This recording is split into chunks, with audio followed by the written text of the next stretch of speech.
is I just want to share a little bit of functional mindset work with you and how mindset affects day-to-day life. The whole purpose of mindset work is to build an awareness of our thoughts and behaviours. So being able to understand what we do, why we do it when we do it, and what the purpose of it all is, how it serves us. Coping mechanisms can be serving at the time, and then they can also end up being non-serving. And when they become non-serving, they can actually become quite disruptive and harmful. So it's really useful to be aware of these coping mechanisms and their triggers and what it looks like and how we behave, so that we can start tackling anything that is non-serving to us. It has come a time when I have had to let my teenage son, he's almost an adult, he's 17, he was 18 in December, let him go off into his adult life. So ever since he was 8 years old, all he has ever wanted to do is be a soldier. And today he has finally begun in earnest to fulfil that dream. Released him into the care of the British Army. So I'm incredibly proud, and I know that I've raised a good guy, and he's gonna do everything he can to make himself proud as well. However, knowing this consciously is different to what my subconscious mind is doing to try and cope with all of the feelings and emotions that are going on in the background around loss and grief. Even though nothing's happened to him, I've lost him from this part of my life, and the relationship that we had is never going to be the same again. Just for the situation that we are now in, with him going and doing what he's going to be doing, he's started a new chapter of his life. So our relationship is now forever changed. I, myself, am an overfunctioner.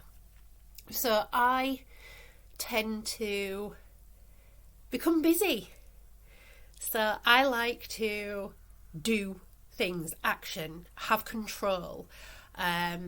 It's a kind of neurotic control mechanism. Usually it can be very consuming, and it can take hours, days, sometimes weeks to realise that I'm in this spiral, in this vortex of action to try and suppress my feelings. That's essentially what I'm trying to do, is suppress my feelings. That is my backstop behaviour. As a teen, I had an eating disorder. I was anorexic. Hard to believe now. But that is my backstop behaviour for control, because my issue when I was a teenager was a lack of control. I developed the eating disorder to try and gain some control over my out of control life.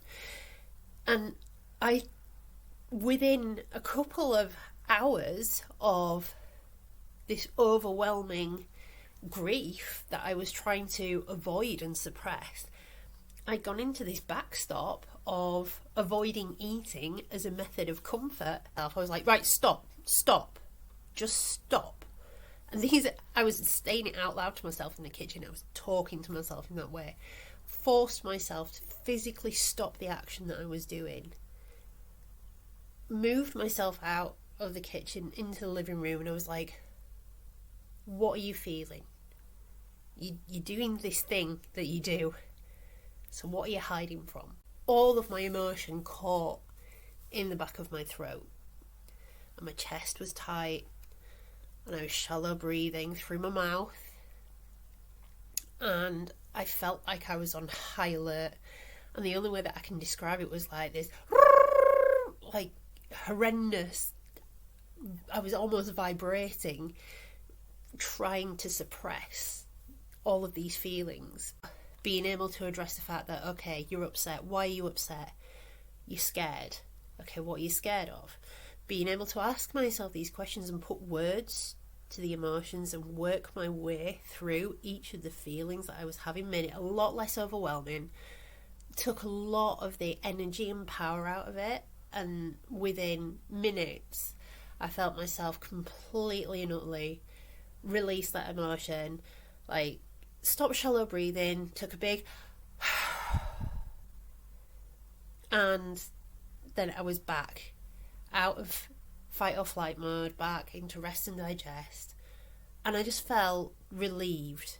Feelings are data, not directives. Even as coaches, we think we should know how to deal with stuff like this, and that, you know, I'm sure people will look and go, oh, she's a mindset coach, she's not going to be bothered by this because, you know, she's got all this under control. And I just want everybody to know that I'm a human being, just like you are, just like everybody else is.